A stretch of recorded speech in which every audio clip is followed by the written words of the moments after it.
gentlemen, friends, both from Japan and the rest of Asia, good evening.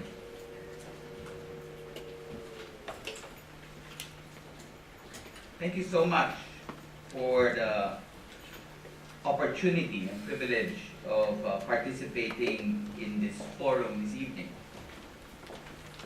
I am forever grateful to the International House of Japan and its partner, the Japan Foundation, for establishing the Asia Leadership Fellows Program that has provided a platform for significant discourse and dialogue among the fellows throughout the many years of its existence, and for continuing to open up a space to allow for these important conversations to proceed through this ALFP lecture series. In this period of rapid changes in the world, having a venue for engaging the public intellectuals, scholars, and committed practitioners from many areas of this region to discuss prospects for progress and development is truly laudable.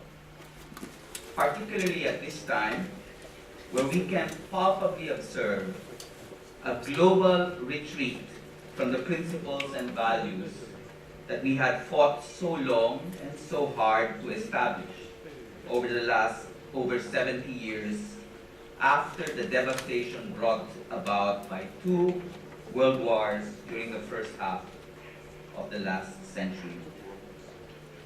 I am pleased that there remains significant interest in discussions about our common future, as shown by your presence here tonight. The theme for tonight's conversation, Bridging Divides and Disparities in Asia, is particularly poignant because it has become clear that amidst significant gaps that remain within and across our diverse societies, some of which my colleagues will be discussing in detail, far too many of our leaders are instead building walls and barriers rather than bridges, thereby worsening these very same divides and disparities. In particular, because the Asia-Pacific region, in the vastness it holds in terms of geographic width and breadth, stages of economic development, social mores, political systems, and religious, cultural, or ethnic traditions, we must be able to craft and adopt appropriate models to manage intransigent divides over the long term in order to engender sustainable peace and progress instead of permanent conflict and chaos. Though I would like to think that this diversity does not and should not divide us per se, I believe that in our common humanity there continues to be a genuine unity in our diversity, and our interests converge in many areas. Nonetheless, we need to confront the challenges that we collectively face in our world today, for to ignore them would only lead to further peril and perdition for this and succeeding generations to come.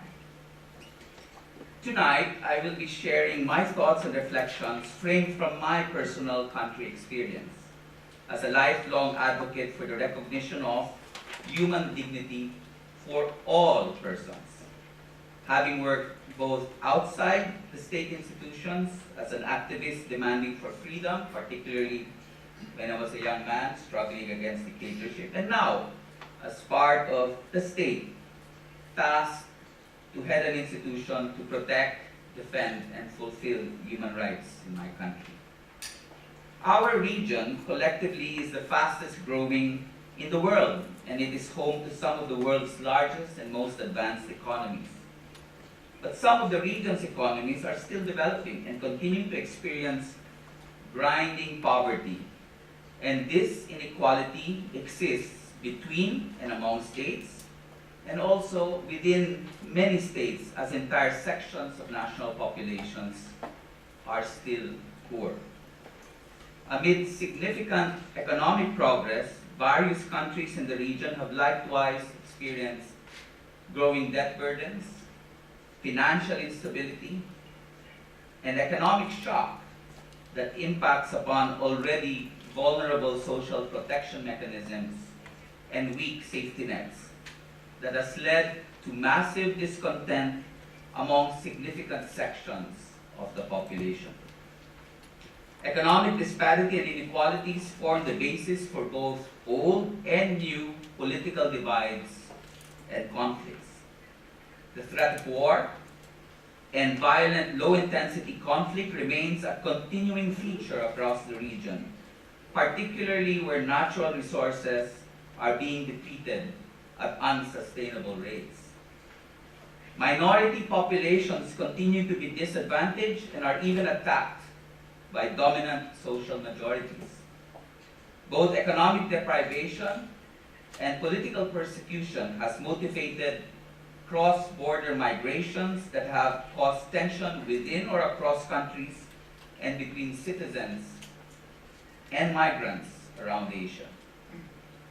Tragically, violent extremism is on the rise in many countries as forces with a violent agenda seek to capitalize on the rising disaffection from these intractable social conflicts.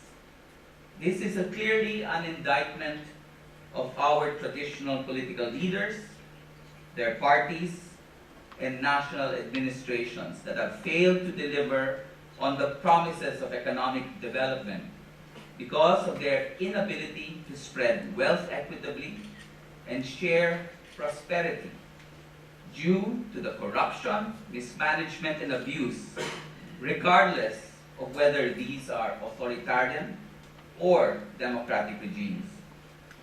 The diversity across Asia of our political systems should not really be of any serious concern should we all just be able to agree upon shared governance principles of popular participation, rule of law, and upholding human dignity.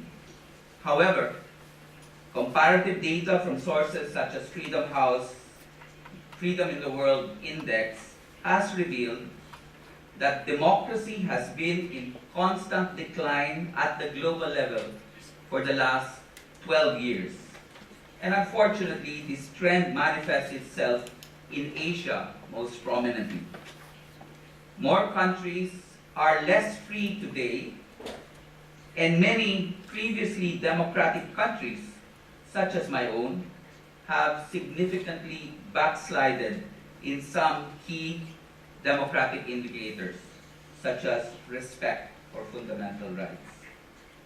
We have witnessed the rise of more authoritarian regimes, many fueled by populist sentiment, all dangerously presenting an illiberal agenda backed by the ability, the willingness, and predisposition to use strong-arm methods to defend the state or some such other avowed national goal.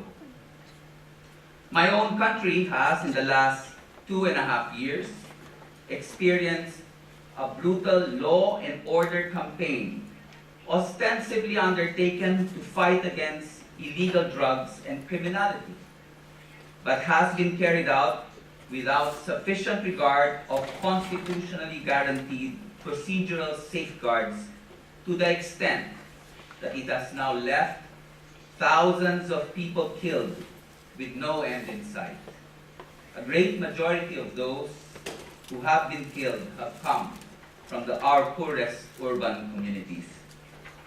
We could go on and review or survey the developments across other countries in this region tonight, but the conclusion would be the same. The pattern is consistent and ominous. Freedom and democracy is in retreat in Asia and in the world.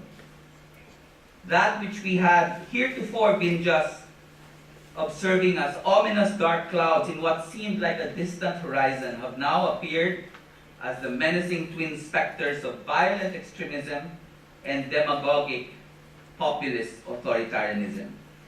These twin specters loom heavily, not only in our region, but in every hemisphere across the globe, ready to overwhelm us into submission and impose upon us a future world order that will no longer be rules-based, but is instead enforced upon everyone, supporters or opponents, by the brazen use of brute force. What exacerbates the current reality is that in many places, including my own, it is imposed with full and popular consent or acquiescence of a people that have become cynical or frustrated by the unfulfilled promises of failed democratic experiments. The unfolding scenario that is upon us can no longer be ignored or brushed aside as a mere passing moment or perhaps a temporary phenomenon that will fix itself and would, we hope, just dissipate of its own accord. To my mind, the current moment we find ourselves in constitutes nothing less than an existential threat to that which we and those who have come before us have painstakingly sought to build through many years of fighting against tyranny and oppression. This, our imperfect edifice of democracy that respects human dignity, promotes equality for all, and upholds the rule of law. This situation has brought us to a state of greater insecurity. The world and our region is becoming more unsafe, and unfortunately, what the violent terrorists and populist demagogues both posit is that they offer the only viable alternative to the imperfections of democracy, as it has been actually experienced, if not ideally conceived. We must reject this dichotomy or oversimplification that populism and violence is an alternative to democracy. Diversity should not create divides. Difference should not be weaponized. Democracy should not be used as a tool to subvert itself. The key to bridging whatever disparities and divides which threaten our solidarity, our security, and our future is a reaffirmation of human rights. We must not deny or eschew freedom and democracy now. Instead, we must embrace and celebrate them. The basic notion that underpins human rights is inherently unifying. Human rights are, after all, universal, indivisible, and interdependent. They are inherent in each one of us and are inalienable.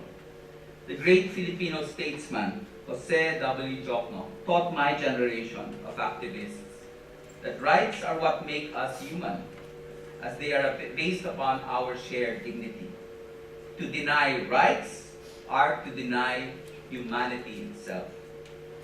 What we have seen unfolding, however, is that the difficulties and shortcomings of formal democracy that is ultimately underpinned by recognition of human rights are now being used by its very enemies to denigrate the very notion of the universality of rights altogether, and to justify the denial to some persons or groups of persons access to or enjoyment of these rights.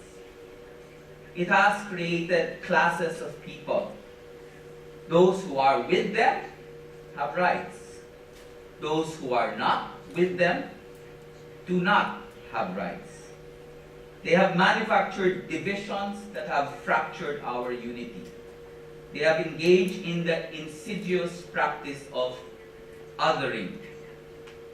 That there is an enemy, be it that a stranger, a foreigner, the terrorist, the criminal, the drug user. This othering has led to a particularization of a value that should be universal, and that is human rights.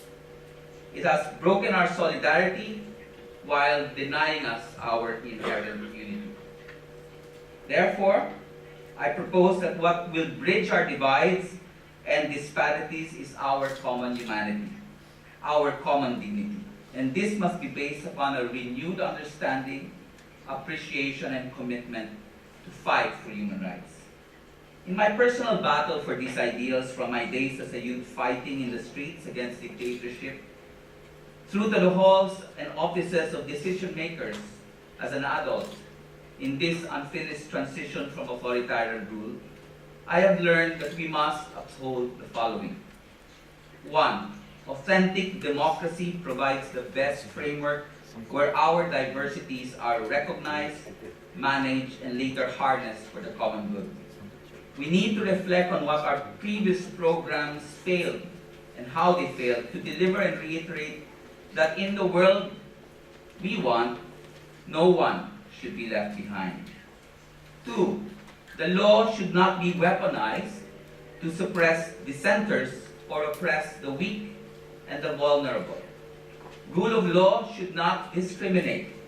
It should protect and uplift all people, especially those that are most disadvantaged, those who are most in need.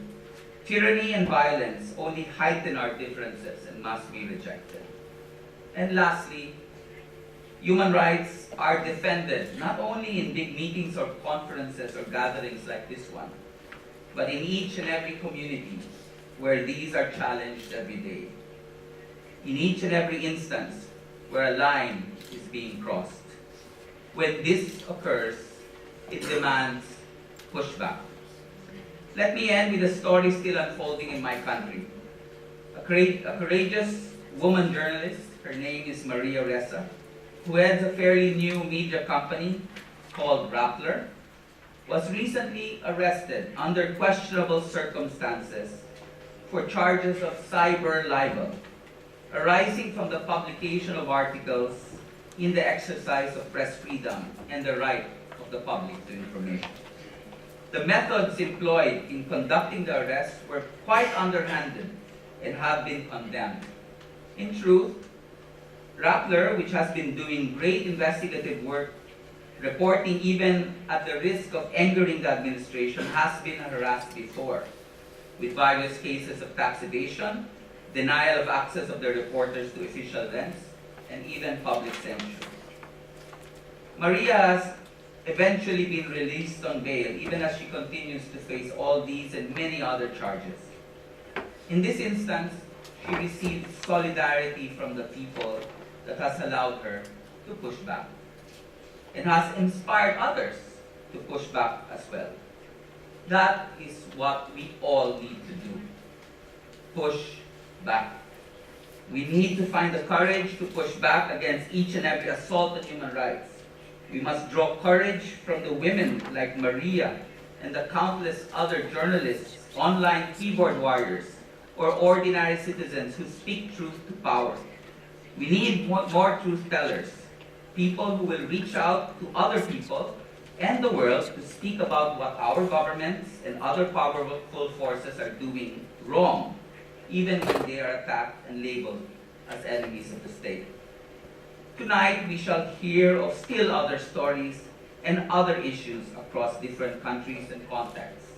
But even now, I know that one clear common thread will emerge, that we will need more democracy and not less of it, that we need to defend and uphold all rights and not allow them to be denied or diminished for one, for some, or all people. The leaders of Japan, and in fact Japanese civil society itself, can and must do more in this regard. As global leaders withdraw, I hope that Japan might buck the trend by rushing into the breach and filling the void as the voice of reason for and on behalf of our common humanity. You can provide the needed initiative to uphold multilateral approaches when unilateralism has become the norm. You can affirm universality at a time when particularism and group interests are becoming ascendant. I pray we all act soon before it is too late. Good evening.